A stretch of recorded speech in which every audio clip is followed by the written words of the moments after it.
Let's explore the interstellar medium. What is it? Where is it? And what is it made of? To start, the ISM is composed mainly of gas and dust. In this class, when we say gas, we mean atoms, mostly hydrogen and helium atoms, but some heavier atoms and light molecules can also be considered gas in the interstellar medium. Dust, on the other hand, is not quite like the dust in our homes or on the white sheets covering the antique wardrobes in the attics or forbidden wings of old estates and mansions, but rather, these are microscopic grains, usually the size of smoke particles or soot, and they are often enclosed in ice. The interstellar medium is the material that fills up the space between the stars, hence its name, and it can be found all throughout the galaxy. It is primarily composed of 75% interstellar hydrogen, meaning it's hydrogen, but it just happens to be in the ISM rather than in a star or a cup of water. The remaining 25% is actually 24% interstellar helium, and a teeny tiny amount of the ISM, just 1%, is interstellar dust. The density of the ISM is about 1 atom per cubic centimeter.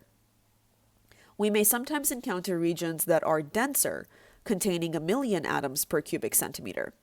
For comparison, the air we breathe is 10 million trillion atoms per cubic centimeter, of which only 21% is actually oxygen.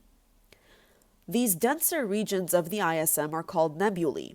In the singular form, we refer to one such region as a nebula, which is Latin for mist or little cloud. And you'll see why the name has stuck. The plural of a Latin word, ending in a, takes on an e at the end of the word. In the Milky Way, there are 10 billion suns worth by mass of material that we categorize as the ISM. Let's take a look at some examples.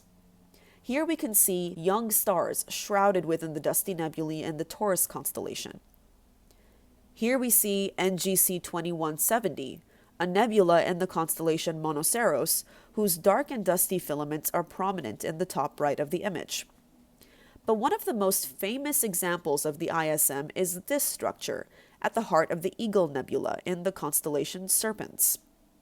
These are the pillars of creation, named as such by the team of astronomers who first processed this image, taken by the Hubble Space Telescope back in 1995. These pillars happen to be a touchstone of astrophotography and astronomical research, constantly being photographed and rephotographed by various space and ground-based telescopes. Here we see the same structure, just within a wider field of view, but taken in 2014, almost 20 years after the original, by a newer camera on the Hubble Space Telescope. With higher resolution, more details of the structures can be seen. So much so that we can actually render this image in 3D and look at the structure from various angles to see how each layer is positioned relative to each other. Now, all of these images that we just saw show very clearly these clouds of gas and dust. But what molecules can we actually find within them? Diatomic molecules like molecular hydrogen, oxygen, and nitrogen have been detected in the ISM, as well as triatomic molecules like water, carbonyl sulfide, nitrosyl hydride or nitroxyl, and of course carbon dioxide. Any of the names that may appear in blue indicate that these molecules have also been detected in ice form as well as in gaseous form. Even larger molecules consisting of 4 atoms like acetylene or ammonia, 5 atoms like methane or cyanamide, or even 6 atoms like methanol or methylamine have also been detected. To see a full list of all the molecules, including those with more than 6 or 7 atoms that have been detected in the ISM, you can visit the link provided in the description of the video. But where did all of these atoms come from in the first place to be able to form the molecules that we see in the ISM? Hydrogen, helium, and lithium atoms originated in the Big Bang almost 13.7 billion years ago.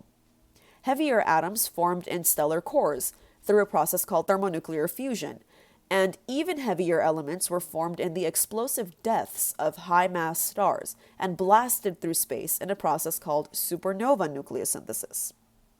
Hydrogen and these heavier elements can come together in any combination to form molecules and larger, yet still microscopic grains that make up the stuff of the ISM.